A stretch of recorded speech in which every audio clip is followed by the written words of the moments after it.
वेद प्रेमियों, सुधी श्रोताओं, संप्रति हम सब ऋग्वेद के चतुर्थ मंडल के 24वें सूक्त के 7वें मंत्र की व्याख्या में प्रवेश करने जा रहे हैं।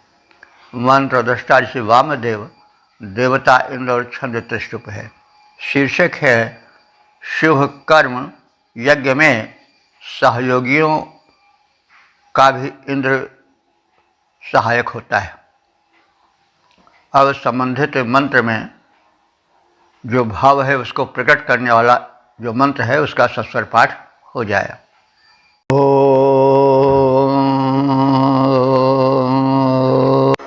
य इन्द्राजसुनवत्सोममध्यवचात्पक्तेरुदभृज्यातिधानाः प्रतिमनाजारुचथा निहर्यन्तस्मिन्दधद्वृषणं शुष्ममिन्द्राः। इस 7वें मंत्र में यह बताया गया है कि जो यज्ञ कराने वाला यजमान है वही पुण्य का भागी नहीं होता है। इंद्र का प्रिय केवल वही नहीं होता है, वरन वे भी होते हैं जो यज्ञ में सहायक होते हैं। तो इसलिए शुभ कर्म में जो कर्म करने वाला है वो तो उसका फल पाएगा ही, परमात्मा की कृपा उसे तो मिलेगी ही, साथ ही साथ उसे भी मिलेगी जो उसकी शुभ कर्म करने में हाथ बटाएगा। तो इसी छाया में हम अर्थ को देखें। अद्य माने आज, वर्तमान में जो शुभ कर्म यज्ञ हो रहा है तो उस यज्ञ में यह माने जो व्यक्ति इंद्राय सोमम सुनवत, यजमान के अतिरिक्त जो अन्य कर्म करने वाले हैं, और जो इंद्राय माने इंद्र के लिए सोमम सुनवत, सोम रस को निचोड़ रहे हैं सोमलता से, वे भी पुण्य के भागी होंगे, वे भी इंद्र के कृपा पात्र बनेंगे। यजमान ही नहीं, अन्य लोग भी। और पक्ति पचाति, जो लोग पक्ति कहते हैं पुरोडाश को पकाएंगे, वे भी इंद्र के कृपा पात्र बनेंगे, यज्ञ के सहायक हैं। पुरोडाश आप सब जानते होंगे, जो अन्न पकाया जाता है और आहुति में चढ़ाया जाता है उसको पुरोडाश कहते हैं। आज भी आप लोग देखते होंगे कि कोई यज्ञ होता है तो जो यज्ञ करने वाला ऋत्विज होता है या पुरोधा होता है, वह अंत में पूड़ी या खीर को अग्नि में आहुति रूप में डालता है।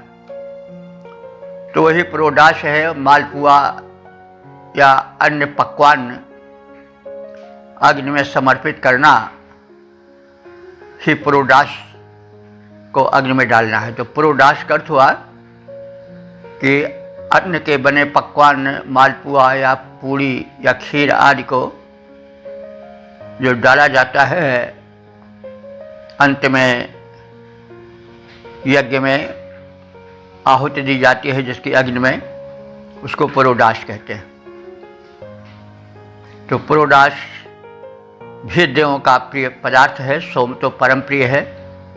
अब सोम से अर्थ पौष्टिक पदार्थों, सात्विक पदार्थों से लेना होगा, क्योंकि अगर हम आज यज्ञ करें तो सोम तो हम नहीं देखे हैं, तो तमाम लोग, क्या अधिकांश यानी बहुत से लोग नहीं देखे होंगे।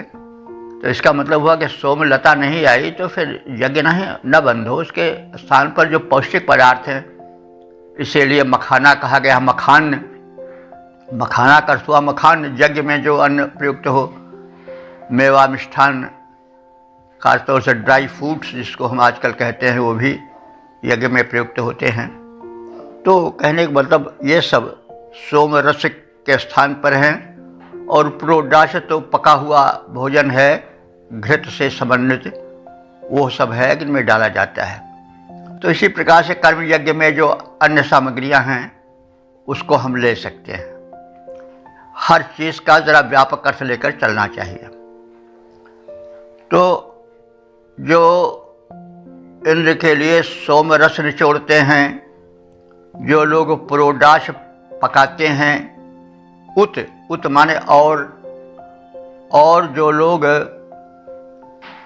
उस यज्ञ कर्म के सहायक बन करके उस यज्ञ कर्म में आने वाले पदार्थ धाना माने खील को आप सब जानते होंगे। जब धान भुना जाता है जो लावा निकलता है उसे खील कहा जाता है। धान का लावा भी लोग आज कहते हैं। दिवाली में उसकी विशेष बिक्री होती है आजकल। वो उपयोगी अन्न माना जाता है। तो जो लोग धाना भृंजन्ति, जो लोग धान को भून करके खील तैयार करते हैं, उसका लवा तैयार करते हैं, तस्वीर माने उसके लिए भी जो इंद्र है वो मनायोह माने उत्तम मन वाला हो जाता है। यानी उसके प्रति भी इंद्र वो परमात्मा अनुकूल हो जाता है, क्योंकि वे यजमान भले न हो लेकिन यज्ञ कर्म में सहायक हो रहे हैं। तो उक्थान हरियन, उक्त कहते हैं स्तोत्र को, और हरियन माने ग्रहण करता हुआ। तो स्तोताओं की, सामगायकों की स्तुतियों को ग्रहण करता हुआ इंद्र ऐसे यज्ञ में सहायकों को भी वृषणम सुषमम दधत, अत्यंत उत्तम बल देता है। सुषम कहते हैं बल को, शक्ति को। तो बल और शक्ति तमाम है, धन बल विद्या बल बुद्धि दल। जो धन है, सुषम है, बल है, भांति भांति के हैं। तो इंद्र उन पर भी प्रसन्न होता है और उन्हें भी सुषम का अर्थ हुआ शक्ति प्रदान करता है। यानी जो यजमान है, यज्ञ करा रहा है, वो तो पुण्य का भागी होता ही है, साथ ही साथ जो उसके सहयोगी हैं वे भी पुण्य के भाजन होते हैं। तो शुभ कर्म में हाथ बटाने वाले भी जो हैं वो भी पुण्य के भागी होते हैं, इंद्र की, परमात्मा की कृपा प्राप्त करते हैं। तो आज जो इंद्र के लिए इस यज्ञ में सोम निचोड़ेगा, पुरोडाश पकाएगा, धान की खीलों को भूनेगा और उनके लिए भी उत्तम मन वाला इंद्र उनकी स्तुतियों को सुनता हुआ उन्हें अत्यधिक सामर्थ्य प्रदान करेगा। उन्हें भी भिन्न भिन्न क्षेत्रों में शक्तियाँ देगा, सामर्थ्य देगा, ऊर्जा देगा। पद्य रूपांतरण है, जो आज यज्ञ के संपादन में सहयोगी बन जाएगा, जो आज यज्ञ के संपादन में सहयोगी बन जाएगा, जो सोम निचोड़ेगा अथवा जो पुरोडाश को पकाएगा, जो खीलें भूनेगा अथवा जो स्तुति में मन लाएगा, उत्तम मन वाले इंद्रदेव से अतुल शक्ति वह पाएगा। ओम वेद प्रेमियों सुधी श्रोताओं, संप्रति हम सब ऋग्वेद के चतुर्थ मंडल के 24वें सूक्त के 8वें मंत्र की व्याख्या में प्रवेश करने जा रहे हैं। मंत्र दृष्टा ऋषि वामदेव, देवता इंद्र और छंद त्रिष्टुप है। शीर्षक है इंद्र का विशेष ध्यान जो रखता है, इंद्र के अनुशासन में जो जीवन यापन करता है, इंद्र उसका विशेष सहायक बनकर आता है। अब संबंधित मंत्र का सस्वर पाठ हो जाए।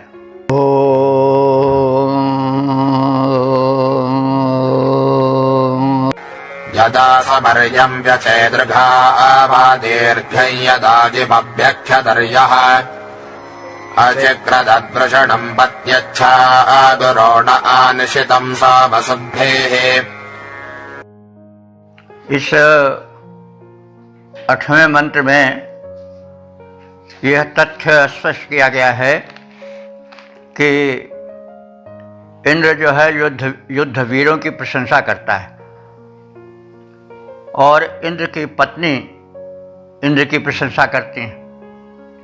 मतलब कि जो शौर्य दिखाते हैं युद्ध में, राष्ट्र की रक्षा के लिए अपने प्राण को अर्पण करते हैं, अथवा जीवन भी एक युद्ध है, उसमें जो एक वीर योद्धा की भांति डटे रहते हैं, तो वीर योद्धा की भांति डटे रहने का मतलब हुआ कि जीवन से घबराना नहीं, जीवन से भागना नहीं, और जो जीवन को गिराने वाले शत्रु हैं, काम क्रोध लोभ मोह मद, या अपनी इंद्रियां ही, जिह्वा वगैरह सब, ये सब जो हैं बर्बाद हो जाती हैं, तो शरीर को रुग्ण बना देती हैं। तो कहने का मतलब ये सब शत्रुएं हैं। हर शब्द की व्यापक व्याख्या करनी चाहिए। शत्रु जो हमारे कार्य में बाधा डालते हैं, जिसके विरुद्ध हमें हथियार उठाना पड़ता है, वो तो शत्रु ही हैं। लेकिन इसके अतिरिक्त वो भी शत्रु हैं जो कि हमारे इस शरीर रूपी राष्ट्र को बर्बाद करना चाहते हैं, तो उनसे भी युद्ध करना पड़ता है। तो जो इंद्र है, परमात्मा है, अथवा जो आत्मा रूप में बैठा हुआ परमात्मा है, इंद्र है, जो कि इंद्रियों का मालिक है, तो वे ऐसे वीरों की जो कि जीवन संग्राम में अथवा राष्ट्र की रक्षा के लिए अपने प्राण को अर्पण करते हैं, वह देवों का स्वामी इंद्र ऐसे वीरों की प्रशंसा करता है। और यह देख करके उनकी पत्नी भी, शची कहा गया है उनको, वे भी हाथ बटाती हैं और इंद्र की प्रशंसा करती हैं कि आप बड़ा उत्तम कर्म कर रहे हो। कोई व्यक्ति अच्छा कार्य कर रहा है तो उसकी प्रशंसा करनी चाहिए। आप अपने योद्धाओं का हौसला बढ़ा रहे हैं, तो यह उत्तम कार्य है। इसके लिए आप जो हैं वो प्रशंसनीय स्वरूप अपना प्रकट कर रहे हैं, मैं उसकी प्रशंसा करती हूँ। तो अब इससे अगर शिक्षा लेना चाहें, तेल लेना, मतलब यह मानना चाहिए कि जो शासकों प्रशासकों की पत्नियां हैं, वे भी सत्कर्मियों की जब सहायता उनका पति करने लगे, जो किसी पद पर है, तो पत्नियां जो हैं वो उसकी प्रशंसा करें। ऐसा भी होता है कि कोई ऊंचे पद पर हो गए और खूब माल खाए रहे हैं, डकारे जा रहे हैं, तो उनकी पत्नियां कहती बढ़िया और लाओ, यहाँ भी ज़मीन खरीद जाए, वहाँ भी खरीद जाए, विलायत में बनवा लिया जाए, चंद्रमा पर भी ज़मीन खरीद ली जाए, अरे और लो, खूब भंडार खुला है। तो ये तो पत्नी अच्छी नहीं है, क्योंकि वो तो व्यक्ति को मतलब अधर्म की ओर ढकेल रही है। तो यह मंत्र यह शिक्षा देता है कि पत्नियों को भी पति के कार्य में रुचि रखनी चाहिए। अगर वे उत्तम कार्य कर रहे हैं तो उन्हें प्रशंसित करना चाहिए। यदि वे विपथगामी हो रहे हैं तो उन्हें रोकना भी चाहिए, क्योंकि यह पत्नी का धर्म है, वह सहधर्मिणी है। तो यह संदेश भी इससे हम ले सकते हैं। तो यदा यदा माने जब,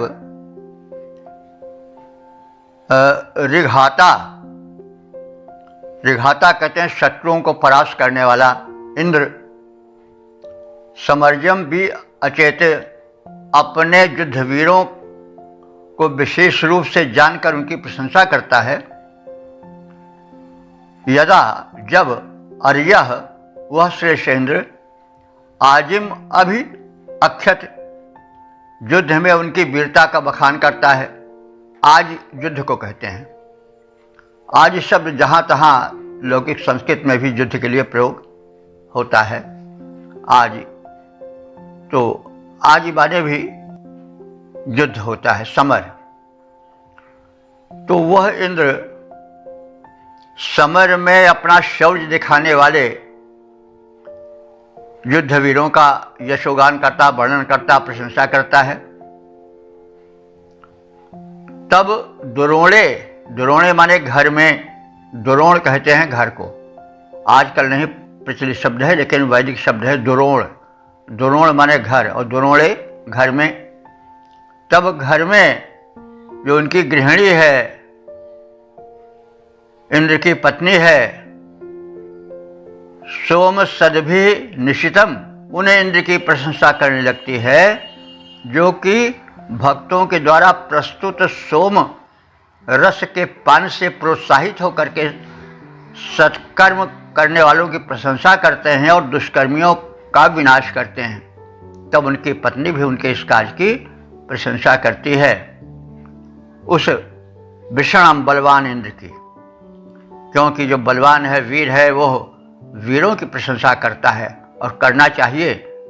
ईर्ष्या द्वेष नहीं, सत्कर्मियों को प्रोत्साहित करना चाहिए, वीर कर्मियों को प्रोत्साहित करना चाहिए। इसलिए आज भी मेडल वगैरह दिए जाते हैं इसी उद्देश्य से कि उससे वीरत्व के मार्ग पर लोग कदम बढ़ावें। प्रोत्साहन का बड़ा महत्व होता है, पुरस्कार देना चाहिए। जो सत्कर्मी हैं, किसी क्षेत्र में कर्म कर रहे हैं, तो उनके कर्म को ध्यान में रखना चाहिए। जितना समर्थ, जिसके पास जितना सामर्थ्य है, वह उतना उस सत्कर्म की प्रशंसा करे। सर्वाधिक सामर्थ्य शासन में होता है, राष्ट्र में होता है। तो राष्ट्र के जो नेतागण हैं, उनको चाहिए कि कौन किस क्षेत्र में कितना कार्य कर रहे हैं, उसका ध्यान रखें और सत्कर्मियों को प्रोत्साहित करें। इसीलिए मेडल्स दिए जाते हैं तमाम तरह तरह के।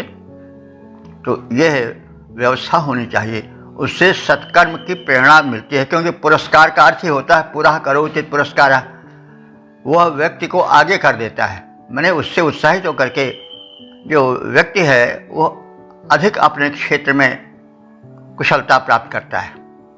तो कहने का मतलब, जो इंद्र की पत्नी है, वो भी इंद्र के सत्कर्मों की प्रशंसा करती है। तो उसको हम भिन्न भिन्न रूपों में देख सकते हैं, उस परमात्मा इंद्र के रूप में भी, और जो शासन प्रशासन के रूप में इंद्र बैठे हुए हैं, मानवेंद्र, उनके लिए भी है। तो क्योंकि वेद मंत्र का व्यापक अर्थ होता है। तो शत्रु संहारक इंद्र अपने दल के युद्धवीरों को विशेष सम्मान देते हैं और उनके कर्तृत्व की प्रशंसा करते हैं। जब श्रेष्ठ इंद्र युद्ध में दक्ष वीरों के शौर्य का बखान करते हैं, तब घर में बैठी इंद्र की पत्नी भी इंद्र की प्रशंसा करती है। वे इंद्र जो कि भक्तों के द्वारा सोमरस पान करते हैं और रण में अपना शौर्य दिखाते हैं। तो जब ऐसे की प्रशंसा इंद्र करता है, तो इंद्र की प्रशंसा उनकी पत्नी करती है। तो यह पत्नी धर्म है कि पति के शुभ कार्यों की वो प्रशंसा करे, प्रोत्साहित करे। और शासन का भी कर्तव्य है कि वह जो शौर्य दिखा रहे हैं, उनका सम्मान करे। इससे एक वातावरण बनता है, उत्साहवर्धन होता है। तो शत्रु संहारक इंद्र अपने दल के युद्धवीरों को विशेष रूप से जानते हैं, पहचानते हैं, उनकी प्रशंसा करते हैं। जब श्रेष्ठ इंद्र युद्ध में दक्ष वीरों के शौर्य का वर्णन करते हैं, तब इंद्र की पत्नी इंद्राणी सोमरस निकालने वाले और इंद्र को सोमरस पान कराने वाले याजकों के द्वारा उन प्रशंसित इंद्र की,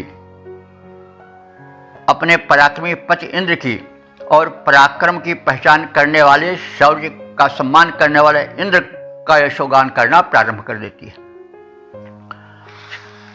इसका पद रूपांतरण है, अपने दल के रणवीरों का रखता इंद्र विशेष। अपने दल के रणवीरों का रखता है इंद्र विशेष ज्ञान। जब युद्ध कला कौशल का वो करता उनके सम्मुख बखान, तब इंद्र धर्म पत्नी भी करती वीर स्वपति का यशोगान। जो सोम याजकों के द्वारा पाते रहते हैं सदा मान।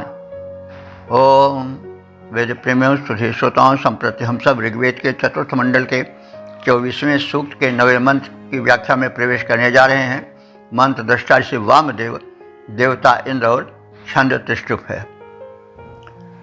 सुख सत्कर्म से मिलेगा, जो बोगे वही काटोगे, जो करोगे वही भरोगे, यह शीर्षक है इस मंत्र का। इसी शीर्षक को ध्यान में रख करके हम मंत्र का अर्थ करेंगे। तो अब हम इस भाव को भरे हुए अध्यात्म परक मंत्र का सर्वप्रथम पाठ करें।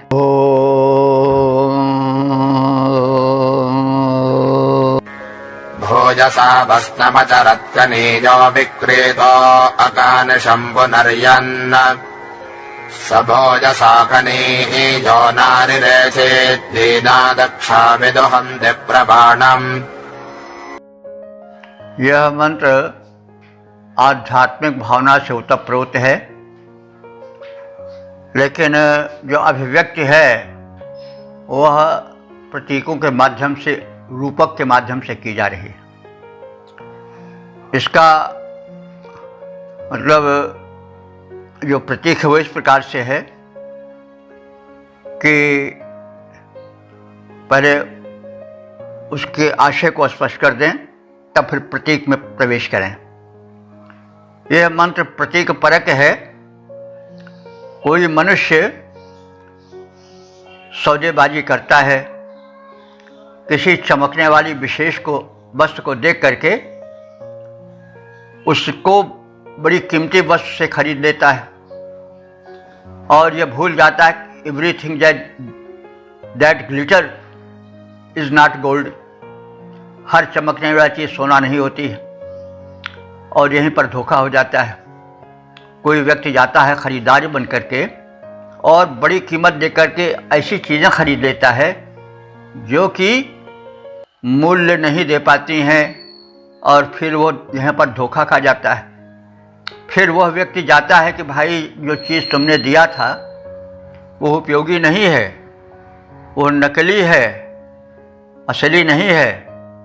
तो फिर जो दुकानदार था, विक्रेता था, क्रेता को डांट देता है कि भाई ये जो माल बिक चुका है वापस नहीं होगा, तुम्हें पहले पहचानना चाहिए।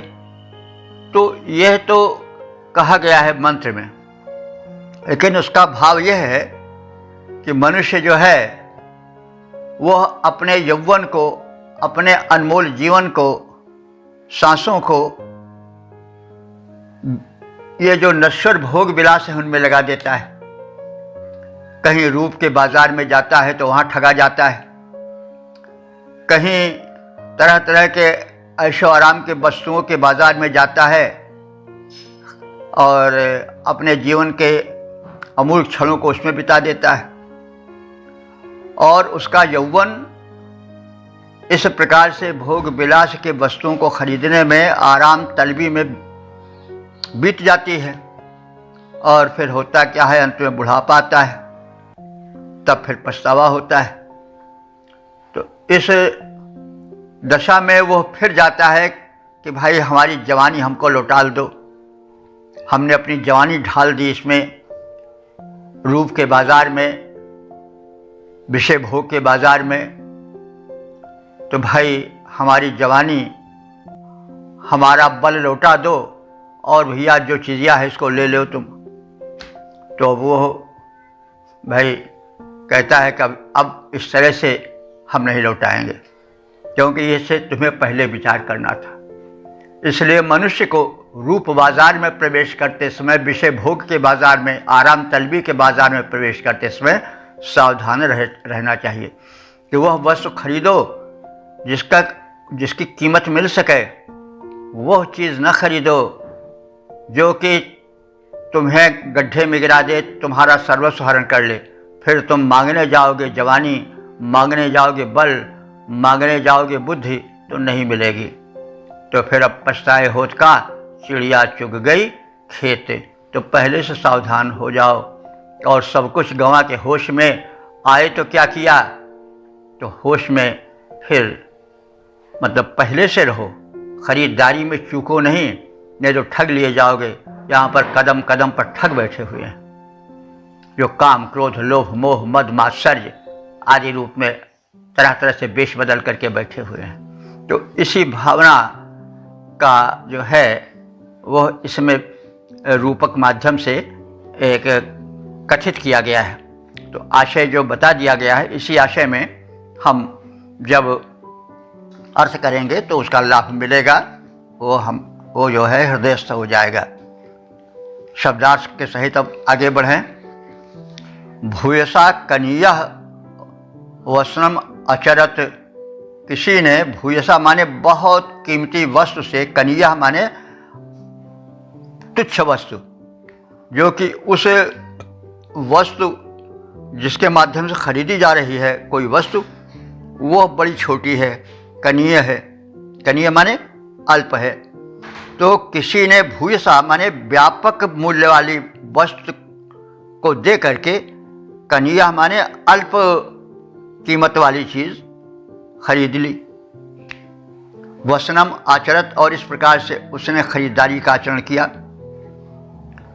और इस खरीद फरोख्त में जब वह नकली माल जो कि वास्तविकता समझदारी से नहीं लिया गया है, परख करके उसको जब बेचने गया, उसकी कीमत लेने गया, तो अब विक्रीतः, तो उसका विक्रय नहीं हो सका। किसी ने उसको नहीं लिया कि भाई तुमने गलत चीज़ें खरीदी, तो फिर हम क्या करें, हम उसका कीमत जैसे तुमने दिया वैसे हम तो नहीं देंगे, तुम ठगे गए तो ठगे गए। तो फिर वो पुनः वो फिर आता है उस दुकानदार के पास, विक्रेता के पास, कि भाई यह चीज़ वापस ले लो तुम, क्योंकि यह तो अनुपयोगी है, इसकी कोई कीमत नहीं मिल रही है। तो वो कहता है कि सह भूया भूयसा कनीयः न अरिरेचित, यह विक्रय की गई वस्तु फिर बदली नहीं जाएगी। तो ऐसी स्थिति में दीना दक्षा, वह व्यक्ति दीन बन जाता है और दक्ष होते हुए, चतुर होते हुए भी ठगा जाता है। और वाणम माने उसकी वाणी को कोई सुनता नहीं है। इस प्रकार से वो ठगा जाता है, दोहन उसका होता है।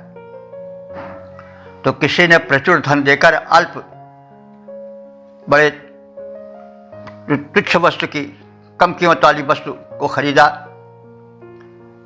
और लाभ न मिलने पर, उसकी कीमत न मिलने पर उसकी खरीदारी कोई करने की अब नहीं तैयार हुआ, तो उसने जाकर अपने पैसे मांगने चाहे और कहे भाई ये चीज़ ले लो और हमें दे दो। तो फिर जिसने, जो विक्रेता था, वो कहता भैया बिकी हुई चीज़ वापस नहीं होगी। तो वह विक्रयकर्ता इस प्रस्ताव पर सहमत नहीं होता है। उसने कहा जो कुछ पहले हो गया, लेन देन हो गई, वही रहेगी, अब मैं इसको फिर नहीं लूँगा। तो यह मंत्र प्रतीक परक है। मनुष्य ने काल से सौदेबाजी की, अब इसका अध्यात्म परक सीधे कहा जा रहा है। मनुष्य ने काल से सौदेबाजी की, अपना अमूल्य यौवन उसने लुटा दिया, कहीं रूप के बाजार में, कहीं लोह के बाजार में, कहीं ऐशो आराम के और भोग विलास के सामग्रियों में, क्षणिक भोग में उसने अपने यौवन को लुटा दिया, कीमती यौवन को। तो जब सांसारिक भोग उसे सुख और शांति नहीं दे सके, तृप्ति नहीं उसकी हो सकी, तब उसे चेतना आई, और तब वह असंतुष्ट व्यक्ति अपने को ठगा हुआ मानकर, अपने आत्मसुख को खो करके उस अपने अमूल्य यौवन आदि वस्तुओं को उस काल से मांगने के लिए जाता है कि भाई हमें अब लौटा दो हमारी जवानी, हम ठगे गए, सौदा हम नहीं लेंगे ये। तो फिर उस काल रूपी वणिक ने, विक्रेता ने कहा भैया अब वापस नहीं होगा, इतने दिन के बाद अब तुम आए हो बदला बदली करने, तो फिर अब यह कार्य नहीं हो पाएगा। ऐसा होना ही हमारी जिंदगी का सत्य है। काल की ओर से उत्तम उत्तर मिलता है। जो लिया है उसे ही भोगना पड़ेगा, जो बोए हो उसी को काटना पड़ेगा, जो वचन कर्म से होगा उसी का परिणाम प्राप्त होगा। तो ये तो हमारे तमाम भक्त कवि या ज्ञानी लोग हमको सबको सावधान करते आए हैं कि तैने कीनी चूक जड़, हे मूर्ख, तैने कीनी चूक बड़, मूर्ख का पछताए। तो हीरा जन्म अमोल है, कौड़ी बदले जाए। ये जन्म हीरा था, तुमने इसको रूप के बाजार में बेच दिया, तुमने विषय भोग के बाजार में बेच दिया, तुमने अपनी जवानी लुटा दी, बर्बाद कर दिया। तो तैने कीनी चूक बड़ी, अब करिका पछताए। और हीरा जन्म अमोल था, कौड़ी बदले जाए। तो गलती तुम्हारी है, क्यों नहीं आँख खोल करके तुमने सौदेबाजी की। तो ना करने से क्यों किया, ना करने को क्यों किया।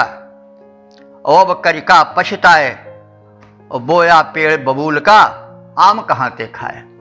भाई ये तो तुम्हारी गलती है, तुम बोए हो बबूल और चाहते हो कि हमको बढ़िया मधुर आम मिले, तो ये तो नहीं संभव है। इसके अपराधी तुम ही हो, तुम्ही को फल भोगना पड़ेगा। इसलिए जीव को सचेत रहना चाहिए, उससे अपने जवानी को, उसे अपने सामर्थ्य को इस सांसारिक कौड़ी की तरह देखने वाले विषय भोग में अपने इस हीरा के समान कीमती जीवन को नहीं लुटाना चाहिए। सावधान मनुष्यों, ऋषि यह बहुत पहले कह चुका है और यह शाश्वत सत्य है। हमें अपने जीवन को, यौवन को, उसके अमूल क्षणों को यह नश्वर भोग के पीछे नहीं गंवाना चाहिए। तो इस प्रकार से ये इसका गद्यार्थ शब्दार्थ हुआ। अब पद्य रूपांतरण पर ध्यान दें। दिया प्रचुर अमूल्य जीवन धन, अल्प विषय सुख मोल लिया काल से, समय से। वो सौदागर है तो उसे दिया प्रचुर अमूल्य जीवन धन, अल्प विषय सुख मोल लिया। पा न सका जब लाभ, पुनः लौटाने का संकल्प किया। तो कहा काल सौदागर ने, यह बात मुझे मंजूर नहीं। कहा काल सौदागर ने, यह बात मुझे मंजूर नहीं। बिका माल वापस ना होगा, भोगो जो मिला वही। तो इस प्रकार से हमने वेद के ऋषि के संदेश को जाना, हम जीवन में से उतारेंगे। और यदि नहीं उतारेंगे तो उसी मूर्ख ग्राहक की तरह ठगे जाएंगे। और फिर अब पछताए होत का, जब चिड़िया चुग गई खेत, सब कुछ गंवा के होश में आए तो क्या किया। तो भाई होश रहते हुए संभलो, नहीं तो फिर भोगना पड़ेगा। और फिर अब पछताए होत का, जब चिड़िया चुग गई खेत। वेद प्रेमियों, सुधीर श्रोताओं, संप्रति हम सब ऋग्वेद के चतुर्थ मंडल के 24वें सूक्त के 10वें मंत्र की व्याख्या में प्रवेश करने जा रहे हैं। मंत्र दृष्टार्थ हैं वामदेव, देवता हैं इंद्र और छंद है त्रिष्टुप। शीर्षक है इंद्र को सत्कर्मों से वश में किया जा सकता है, दुष्कर्मों से नहीं। अब संबंधित मंत्र का सर्वप्रथम सस्वर पाठ हो जाए।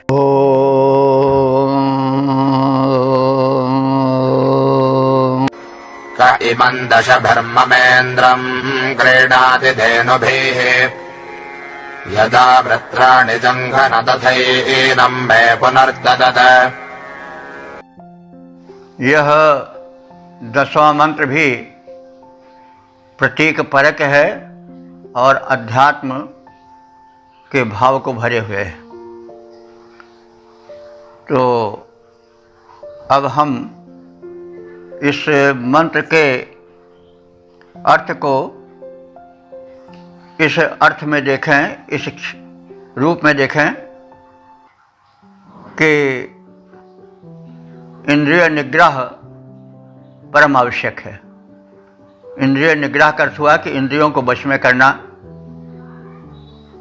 इंद्रियां ऐसी हैं जो कि बिगड़ जाती हैं तो फिर उनको संभालना मुश्किल हो जाता है। तो ज्ञानेंद्रिय 5 हैं, 5 कर्मेंद्रिय हैं, ये आप सब जानते हैं। आँख, नाक, कान, मुख मतलब आँख, कान, जिह्वा, नाक और स्पर्शेंद्रिय, ये सब ज्ञानेंद्रिय हैं। मन भी उसके साथ जोड़ा जा सकता है। और इसके बाद फिर जो कर्मेंद्रिय है वो हाथ, पैर, मुख और ये सब उदर आदि हैं। तो ज्ञानेंद्रियों की बड़ी महिमा है। ये सब मोटे रूप से 10 मानी गए हैं, 5 ज्ञानेंद्रियाँ और 5 कर्मेंद्रियाँ। तो इसको इस रूप में कहा जा है कि ये 10 इंद्रियाँ जो हैं 10 गायें हैं, और 10 गायों के बल पर इंद्र को कोई खरीदने की चेष्टा करता है तो इंद्र को कोई नहीं खरीद पावेगा। वो जब 10 इंद्रियों को अपने वश में कर लेगा तब वह इंद्र को खरीद पावेगा, और तब वह इंद्र जागृत हो जाएगा, ज्ञान का खजाना पा करके, ज्ञान का आलोक प्रकाश पा करके, और फिर जीवन धन्य हो जाएगा। और जो शत्रु उसको घेरे थे, उसको तत्व ज्ञान से वंचित किए थे, आत्मज्ञान से वंचित किए थे, वो नष्ट हो जाएंगे। तो अब ये प्रतीक परक अर्थ हम देखें कि यह जो मेरा इंद्र है, आत्मा जो है, वो यहाँ पर इंद्र आत्मा के रूप में लिया गया है। आत्मा व इंद्र, ऐसा शुद्ध साहित्य में कहा भी गया है। और इसी इंद्र प्राण शक्ति या आत्मशक्ति के कारण, उसी से गाइडेड होने से इंद्रिय कहा जाता है, क्योंकि इंद्रियां तभी कार्य करती हैं जब इंद्र यानी प्राण शक्ति हो या आत्मशक्ति हो। तो उस पर नियंत्रण या उसको संचालित करने के कारण ही उस इंद्र के नाम से ही इंद्रिय बनी है। तो ये इंद्रियां हैं। तो जीव प्रायः ज्ञान की अवस्था में इन इंद्रियों के वश में रहता है। जिह्वा चटोरी हो जाती है, उस समय उसके वश में होकर के व्यक्ति अखाद्य खाद्य सब खाता जाता है। नेत्र बिगड़ गए, नेत्रेंद्रिय बिगड़ गई तो फिर वो पर दोष दर्शन करेगी। कान अगर बिगड़ गए तो दूसरे के निंदा दोष और निरर्थक बातों में, गप्पबाजी में बिताएंगे, सुनने के क्षेत्र में। इसी तरह से अन्य इंद्रियों की भी दशा है। तो इंद्रियों को वश में करना चाहिए। इसी बात को लक्ष्य करके मंत्र कहा गया है। और शत्रु यहाँ पर काम, क्रोध, लोभ, मद, मोहादि हैं, जो कि मनुष्य को पतन के गर्त में डालते हैं। तो ये शत्रु तभी नष्ट होंगे जब इंद्रियों का स्वामी जो है आत्मा, वो जागृत होगा, वो अपने स्वरूप को पहचानेगा।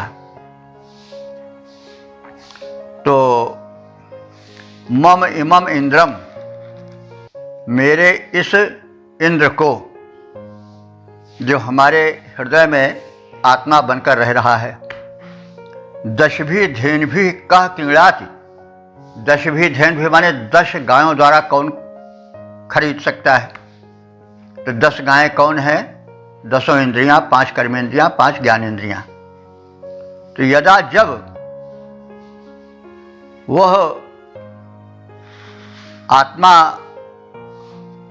10 इंद्रियों को अपने वश में कर लेगी, तब फिर उसका सत्परिणाम क्या होगा? वृत्तानि जंघनत, तब वृत्तासुर अथवा घेरा डालकर जो पड़े हुए शत्रु हैं, काम, क्रोध, लोभ, मोह, मद, ईर्ष्या, द्वेष, आलस्य आदि आदि, जो कि जीव को कष्ट में डालते हैं, नारकी जीवन बना देते हैं। तो फिर इन 10 यानी इंद्रियों को अपने घेरे में लिए हुए जो काम, क्रोध, लोभ, मोह, मद, मात्सर्य, ईर्ष्या, द्वेष आदि पड़े हुए हैं, घेरा डाले हुए शत्रु, तब ये मारे जा सकेंगे। तो प्रायः वैदिक युग में बार्टर सिस्टम थी, यानी विनिमय सिस्टम थी। उसमें सिक्के का खास प्रचलन नहीं था, और गायें जो थीं वो विशेष रूप से लेन देन का साधन बनती थीं। तो किसी वस्तु की कीमत निर्धारित की जाती थी कि इतनी गाय 5 गाय, 10 गाय, 20 गाय, जो कुछ हो। तो कहने का मतलब यहाँ हुआ कि मम इमम इंद्रम, मेरे इस इंद्र को, यानी जो कि आत्मा रूप में विराजमान है हृदय में, वह 10 भी धेनु भी कह क्रीड़ात, कौन ऐसा हुआ जो 10 गायों से खरीद सकता है। 10 गायें वही 10 इंद्रियां हुई। यदा जब वृत्राणि जंघनत, और जब वह इन 10 इंद्रियों को खरीद लेगा, अर्थात उनको अपने वश में कर लेगा, तब उसे तत्वज्ञान होगा। और उस तत्व ज्ञान से वो वृत्राणि माने वे शत्रु काम क्रोध लोभ आदि जो कि घेरा डाले हुए पड़े हैं वृत्तासुर की तरह, उनको जंघनत तब वो मारेगा, मार डालेगा। अथ माने तब, तदनंतर एनम में पुनः ददत, तब फिर इस इंद्र को वह लौटा देगा, यानी इंद्र को अपने अधिकार से हटा करके वह फिर शरीर को एक आत्मज्ञान के रूप में प्रदान करेगा। तो मेरे इस इंद्र को 10 गायों के बदले कौन खरीद सकता है। जब यह घेरा डाले शत्रुओं को मार देगा, तब इस इंद्र को मुझे फिर वापस कर देगा। यानी इसका प्रतीक परक अर्थ यह है कि वह कौन साधक है जो 10 इंद्रिय जन्य वासनाओं को समर्पित कर इंद्र अर्थात आत्मज्ञान को प्राप्त कर सकेगा। जब वह आत्मज्ञान काम क्रोधादि शत्रुओं का संहार कर देगा, तब उस प्रचुर आत्मज्ञान को लोकहित में सब मनुष्यों को प्रदान करेगा और अपना जीवन धन्य बनावेगा। आत्मज्ञान से उसका कल्याण होगा, अन्यथा जो शत्रु घेरा डाले हुए पड़े हैं वे नष्ट नहीं होंगे। पद रूपांतरण है, कौन भक्त जो 10 इंद्रिय को त्याग वासनाएं सारी, वह कौन भक्त जो 10 इंद्रिय की त्याग वासनाएं सारी आत्मशक्ति को प्राप्त करेगा, मिटा अज्ञता अंधियारी। जब जागृत आत्मा विनष्ट कर देगा कामादिक रिपु सारे, उसे लोकहित में लौटा दो, वह शुभ का आलोक पसारे। तब इस प्रकार से ज्ञान का प्रसार होगा और जो लेन देन है उससे ही होगा, और फिर उस लेन देन से तत्व ज्ञान आवेगा। उसके जरिए जो शत्रु हैं वे विनष्ट होंगे और आत्मज्ञान के प्रकाश में जीवन धन्य हो जाएगा। ओम वेद प्रेमियों सुधीर श्रोताओं, संप्रति हम सब ऋग्वेद के चतुर्थ मंडल के 24वें सूक्त 11वें मंत्र की व्याख्या में प्रवेश करने जा रहे हैं। मंत्र दृष्टा से वामदेव, देवता इंद्र और छंद त्रिष्टुप है। शीर्षक है उपासक इंद्र की भक्ति करे और इंद्र उपासक को पूर्ण समृद्ध करें। अब संबंधित मंत्र का सर्वप्रथम सस्वर पाठ हो जाए।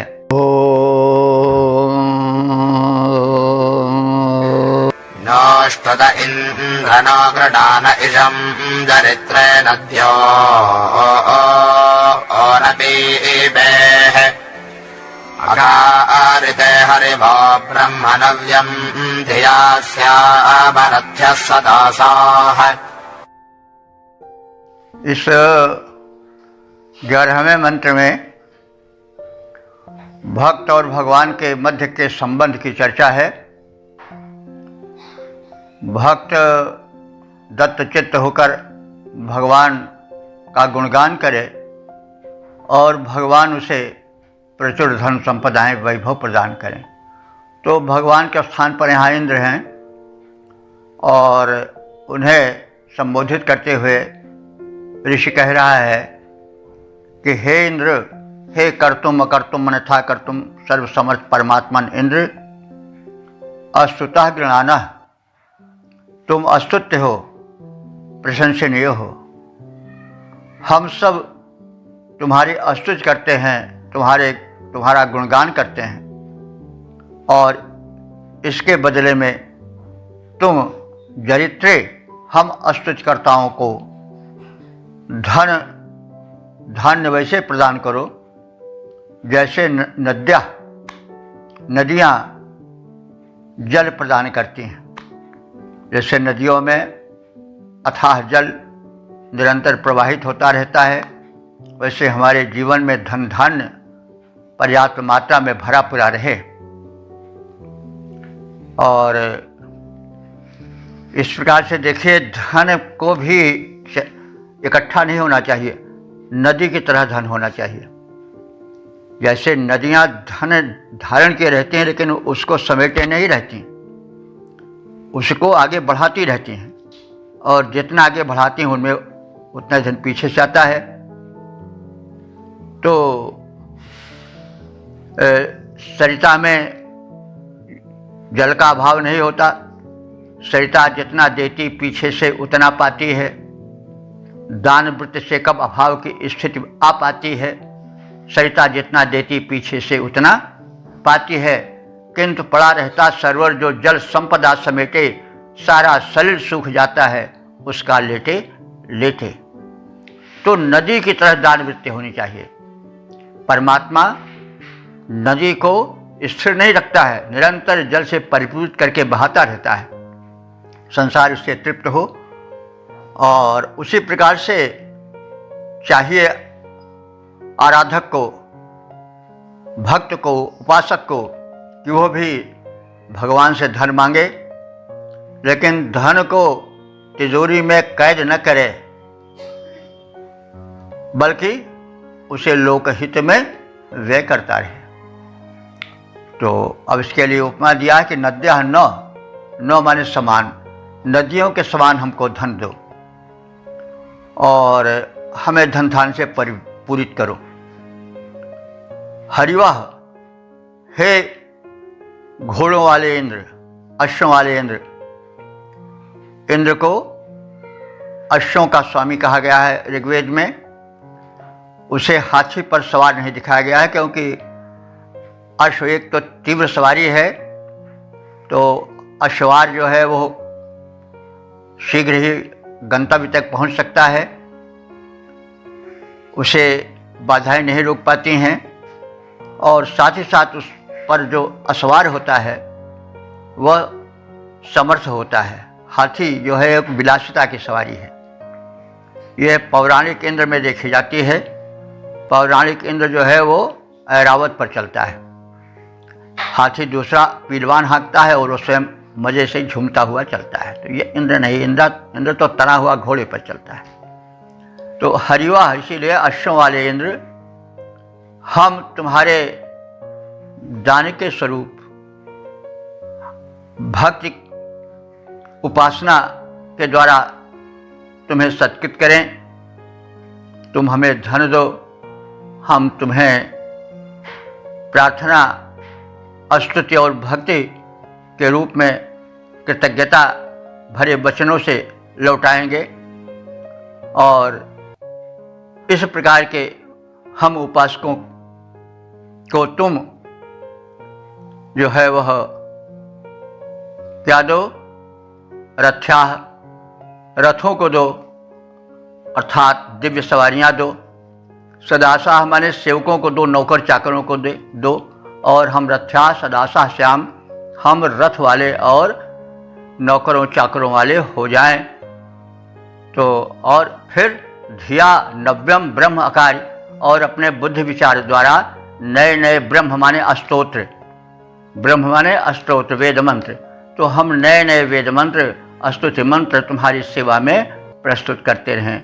तो हमारा तुम्हारा यह संबंध चलता रहे, तुम हमें प्रदान करते रहो और हम तुम्हारी प्रार्थना करते रहें, भक्त और भगवान का यह संबंध अक्षुण्ण बना रहे।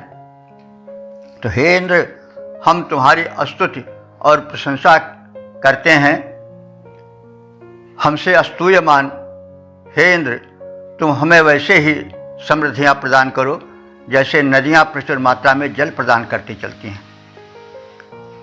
हे अश्ववार इंद्र, हम तुम्हारे निमित्त नए नए स्तोत्रों को अपने विचार बुद्धि से प्रस्तुत करें छंदोबद्ध करके, और उसके प्रभाव से प्रसन्न होकर तुम हमें रथों का, वाहनों का तथा दासों का, नौकरों चाकरों से भरा हुआ सुखी और समृद्ध जीवन प्रदान करो। पद्य रूपांतरण है, हे नाथ तुम्हारे गुण गायक, हे नाथ तुम्हारे गुण गायक, तुम हमें अन्न धन दो वैसे, जलराशि अपार दिया करती बह बह करके नदियाँ जैसे। हम रचें नए स्तोत्र तुम्हारी सेवा में अंतर्यामी। हम रचें नए स्तोत्र तुम्हारी सेवा में अंतर्यामी। उसके प्रभाव से दासों और रथों का हमें कर दो स्वामी। ओम। जिस प्रकार से हमने इस ऋग्वेद के चौथे मंडल के 24वें सूक्त के 11 मंत्रों की संक्षिप्त व्याख्या जान ली। यह मंत्र जो भी व्याख्यायित हुआ है वह इस सूक्त का अंतिम मंत्र था। इसमें तमाम बातों को कहने के बाद एक समृद्ध और संपन्न जीवन की याचना की है ऋषि ने, और यह संदेश दिया है कि हम परमात्मा से, जो कि धनों का स्वामी है, इंद्र है, उससे धन प्राप्त करें, समृद्धि प्राप्त करें। लेकिन जैसे वह नदियों के समान हमें प्रचुर धन समृद्धि दे, संपत्ति सलिल दे, वैसे हम सब भी अपने धन को प्रवाहित करते रहें। लोगों की अथवा लोगों की जो हैं कामनाएं, जो अभाव हैं, उनको मिटाते चलें। तो आप हमें नदी के समान धन दो और हम नदी के समान जीवन बितावें, एक ज्ञान भरा हुआ, एक चलता फिरता हुआ समृद्ध जीवन बिताएं, लोकहित में लगाएं। तो यह वेद की जो है वह प्रशस्त कामना है। आप खूब कमाओ, खूब लुटाओ। 10 मतलब 100 हस्त समाहर सहस्त्र हस्त संकीर्ण। कहा भी गया है कि 100 हस्त 100 हाथों से कमाओ, यानी खूब परिश्रम करो। कमाने में तुम्हारे हाथ 2 न रह जाएं, 100 हो जाएं, लेकिन फिर उसको तिजोरी में कैद न करो, बल्कि सहस्त्र हस्त संकीर्ण, हजारों हाथों में बांटो। तो यह वेद का संदेश है, और यह कितना हितकारक है समाज के लिए, राष्ट्र के लिए, विश्व के लिए, अब इसे कहने की आवश्यकता नहीं। तो इस प्रकार से हमने इस मंत्र को जाना। अब हम यह जान लें कि अब तक ले कितने मंत्र व्याख्यायित हो चुके हैं। 3337 मंत्र की व्याख्या के कथन और श्रवण का शुभ अवसर परमात्मा की कृपा से हम सबको मिल सका है। अब यह जो सूक्त है, इसके संक्षिप्त भावार्थ को या सार को हम जान लें। पहले मंत्र में कहा गया है कि इंद्र जो है वे मानवता के शत्रुओं से धन छीन लें और सत्कर्मियों में बांट दें। क्योंकि धन यदि दुष्टों के पास होता है तो वह लोक पीड़ा में लगता है। वे दूसरे को सताने के लिए, अपने रोब दाब को जमाने के लिए उसका प्रयोग करते हैं, ऐशो आराम में करते हैं। तो वो उनका जीवन विलासी अथवा कुत्सित कर देता है। जो सज्जनों को धन मिलता है उससे वे समाज लोक कल्याण में लगाते हैं और आत्म साधना में लगाते हैं। तो इसलिए धन हे परमात्मन तुम उन्हीं को दो जो उसका सदुपयोग कर सकें। और फिर तप त्याग, सदाचारपूर्ण जीवन की प्रार्थना की गई है इंद्र से, और संगठित जीवन बिताने की प्रार्थना है। संदेश भी है कि हम संगठित जीवन बितावें और समाज के कल्याण में उसे लगावें।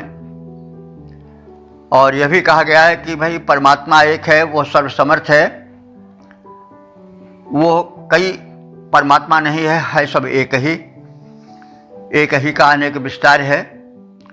और उसको प्रसन्न करने के लिए, उसका सानिध्य प्राप्त करने के लिए पूजा पद्धतियाँ अलग अलग हैं। लेकिन उन पूजा पद्धतियों के कारण जो उपासक हैं उनमें मतभेद नहीं होना चाहिए, उनमें संघर्ष नहीं होना चाहिए। क्योंकि परमात्मा तो एक है, सूरज चांद बनाने वाले दो नहीं हैं, एक ही है। तो एक ही का सब कुछ है। तो हम अलग अलग नाम होने के कारण भाषा के चक्रव्यूह में पड़ करके अपने को एक दूसरे से अलग करके खूनी संघर्ष में ना जुटें, द्वेष भाव ना रखें। यह ऋषि का संदेश प्रमुख है। और यज्ञशील जीवन बनाना चाहिए। जो यज्ञशील जीवन बिताता है, इंद्र उसके उस पर अनुकंपा करता है। यज्ञशील जीवन क्या है कि जैसे यज्ञ में दिया ही जाता है, लिया नहीं जाता। जब हम कोई यज्ञ करते हैं तो उसमें हम दान देते हैं, खिलाते हैं, पिलाते हैं, और उसमें हम लेते नहीं है। देता तो परमात्मा है। तो इसलिए हम अपना यज्ञीय जीवन बितावें, समर्पित जीवन बितावें, पुण्यमय जीवन बितावें, और इंद्र के अनुशासन में, यानी उस दैवी अनुशासन में अपने जीवन को बितावें। क्योंकि जब दैवी अनुशासन का खंडन होता है तब क्या होता है कि फिर रोग शोक तरह तरह की बाधाएं आती हैं। हमारे चरण हैं, चरण को इसीलिए कह दिया गया है वेदों में, संस्कृत साहित्य में भी, कि जो चलता रहे वही चरण है। हम क्या करते हैं, चरण से चरणत्व छीन लेते हैं। उसका दुष्परिणाम क्या होता है कि तरह तरह के रोग हमको घेर लेते हैं। तो हमने यहाँ पर परमात्मा के नियम का खंडन किया, और ऋषियों ने चरण कहा पैर को। चरण, चर धातु से चरण बना है, क्योंकि चरण का नाम इसलिए दिया गया है कि वो चलता रहे, उसमें कभी शिथिलता नहीं आवे।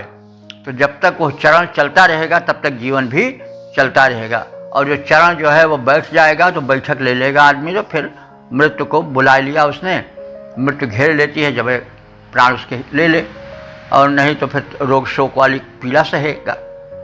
तो कहने का मतलब है कि परमात्मा का अनुशासन पालन करो।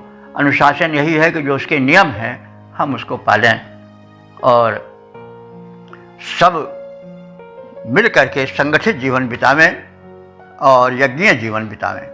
यज्ञ में तमाम लोग इकट्ठा होते हैं, मिलते हैं, जुलते हैं, विचार होता है, दान होता है, पुण्य होता है। तो ये सब, इसलिए जीवन यज्ञीय होना चाहिए, प्रदान प्रधान होना चाहिए, प्रदान प्रधान होना चाहिए।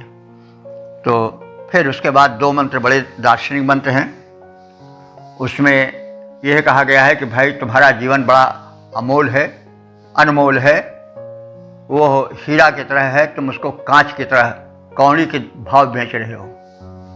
यानी कभी रूप के बाज़ार में, कभी ऐशो आराम के बाज़ार में, कभी कहीं कहीं हम अपने को बेच दे रहे हैं, अपना यौवन बेच दे रहे हैं, अपनी शक्ति, अपना सामर्थ्य बेच दे रहे हैं, बुढ़ापा उसके बदले खरीद रहे हैं, शक्तिहीनता खरीद रहे हैं। और फिर बाद में जब समय बीत जाएगा तो काल जिससे तुम खरीदते हो यौवन पाया, और उससे काल से कहोगे कि भाई अब तो इस बुढ़ापा को ले लो, तो काहे को लेगा? तो फिर बिका हुआ सामान वापस नहीं होगा। इस संदेश को ध्यान में रखो।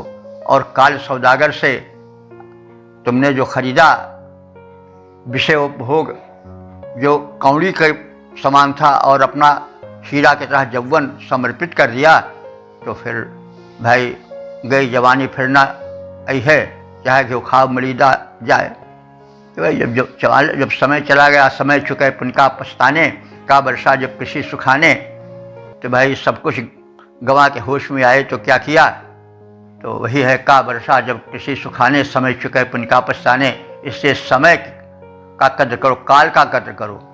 जो काल का कद्र नहीं करता, समय का कद्र नहीं करता, समय उसको दंडित करता है। इससे समय को पहचानो, काल को पहचानो, प्रत्येक क्षण को सार्थक बिताओ। महाकाल है, महाकाल से बढ़ करके कोई नहीं है।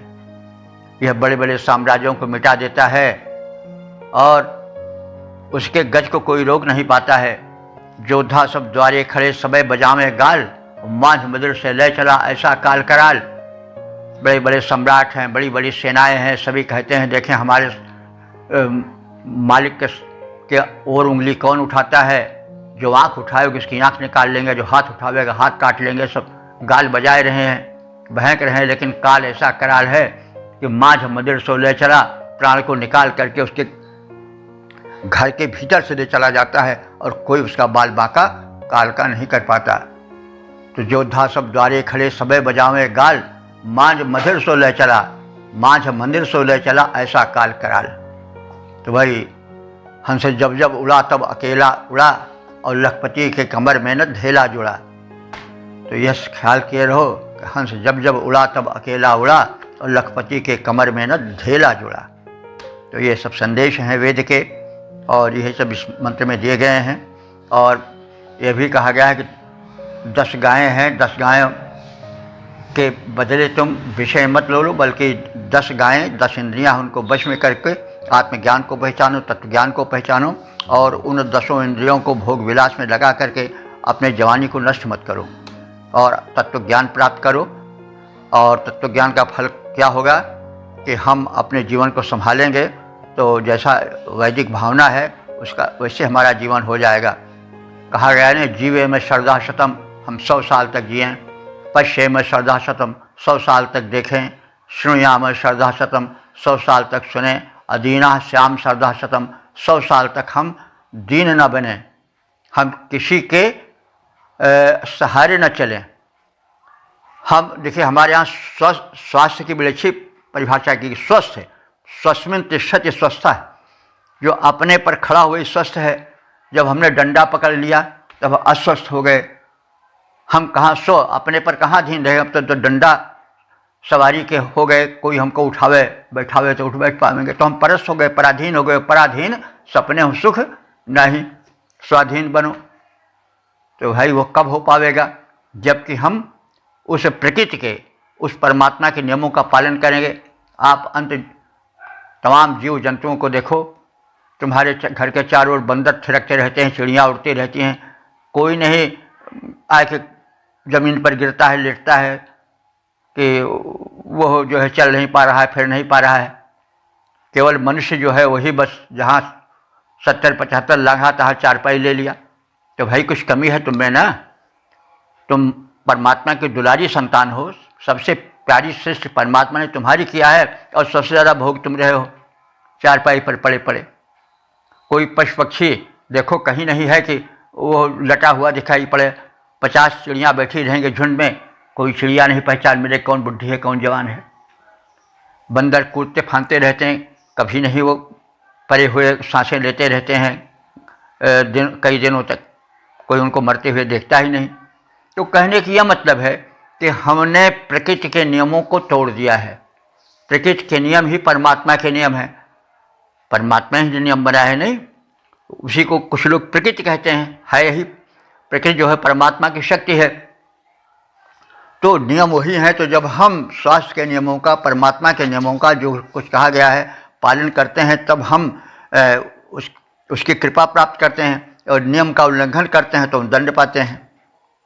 तो इस तरह से हमको जीवन का सत्य समझना चाहिए। जो परमात्मा है वह कहीं आज की तरह हथकड़ी बेड़ी लेकर नहीं आता है उसका कोई दूत, वो सब अपने आप रोग के रूप में, शोक के रूप में, तरह तरह के रूपों में कष्ट हमको देता रहता है।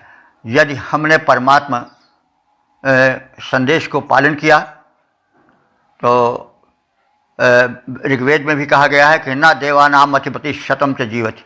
जो देवानाम माने देव शक्तियों का विरोधी है, यानी अब अनुशासन का पालन नहीं करता है। देव शक्तियाँ क्या हैं? पवन, जल, वायु आदि हैं, सूर्य, चंद्रमा ही, पृथ्वी यही सब देवता हैं। जब इनसे दूर हट जाएंगे, इनके अनुशासन को नहीं पालन करेंगे तो हम शतायु नहीं हो सकते हैं। तो ये ऋग्वेद का ही मंत्र है, ना देवानाम अतिव्रति शतायु च भवति। जो देवों के अतिव्रति माने नियमों का खंडन करता है, उल्लंघन करता है, वो कभी शतायु नहीं हो सकता। देखिए, सब पशु पक्षी सवेरे जग जाते हैं, दौड़ने कूदने लगते हैं, और आदमी खटाटे भर रहा है 10 बजे तक। सब जो है वो एक निश्चित समय पर सो जाते हैं। आदमी जो है वो 1 बजे 2 बजे रात को खा रहा है। आजकल डिनर आजकल जो होते हैं खान पान, तो प्राय 1 बजे, शादी ब्याह में 1:30 बजे खाए जाते हैं। तो हम कदम कदम पर तो प्राकृतिक नियमों का उल्लंघन करते हैं, प्राकृतिक का नियम पर हुआ परमात्मा के आदेश का उल्लंघन करते हैं, और हम फिर यह आशा करते हैं कि हम शतायु बने, हम सुखी बने, हम स्वस्थ बने। तो संभव नहीं भाई। परमात्मा की लाठी में शब्द नहीं होता है। जब उसके नियमों का उल्लंघन करोगे तो दंड मिलेगा, कोई सूचना, कोई नोटिस नहीं आवेगी इस प्रकार से। तो इन सबको समझिए, वेद जो है वो इनको पुकार पुकार कर कहता है, और हम चेष्टा करते हैं कि आप तक उस संदेश को पहुंचावें, लेकिन हम तो एक साधन है छोटे से, आप सब अधिक उसको विस्तार करें। हम थोड़ा कह रहे हैं, आप लोग अधिक समझें। और इस प्रकार से हम जब परमात्मा के आदेशों का, उसके संदेशों का पालन पोषण करते रहेंगे तो परमात्मा भी हमें अश्वधन, गोधन, गजधन, बात तमाम धन देते रहेंगे। इसीलिए अंतिम मंत्र में कहा गया है कि हम परमात्मा की उपासना करें। उपासना क्या है? उसके आदेशों का पालन करें और उसकी स्तुति करें, उसके सामीप्य का, गुणगान का लाभ लें और फिर वो हमको तरह तरह से समृद्धियाँ प्रदान करे। तो यह मंत्र कई सूक्तों में कहा गया है, दोहराया गया है, जो अंतिम मंत्र है, इसलिए कि यह बड़ा महत्वपूर्ण है। आप अपने को परमात्मा से जोड़ो, परमात्मा आपका ध्यान रखे, आप उसका स्तुति गुणगान करो ताकि उसके गुण आप में उतरते जाएं। आप तब उच्छृंखल नहीं बनोगे, एक नियमित जीवन बिताओगे। क्योंकि हम जब देखते हैं कि हमारे ऊपर कोई है, शासन कर रहा है, सबके ऊपर कर रहा है, तो हम दुराचार नहीं करते हैं। जब हम समझते हैं क्या कोई देख रहा है, चोरी कर लो, हत्या कर लो, जुल्म कर लो, क्या कोई देख थोड़े रहा है, ये भूल जाते हो देखने वाला ऊपर वाला देख रहा है सब कुछ। तो वेद कहता है कि मित्रा वरुण दो देव ऐसे हैं जो कि रात और दिन का हिसाब किताब रखते हैं, कहीं वो ऑटोमेटिक दर्ज हो रहा है, इसको मत भूलो। तो believe in God and do all right, ईश्वर पर विश्वास करो और अच्छे कर्म करो। अब इसी के साथ हम अपने वाणी को विराम दे रहे हैं। ओम सर्वे भवन्तु सुखिनः, सर्वे सन्तु निरामयाः, सर्वे भद्राणि पश्यन्तु, मा कश्चित् दुःख भाग् भवेत्।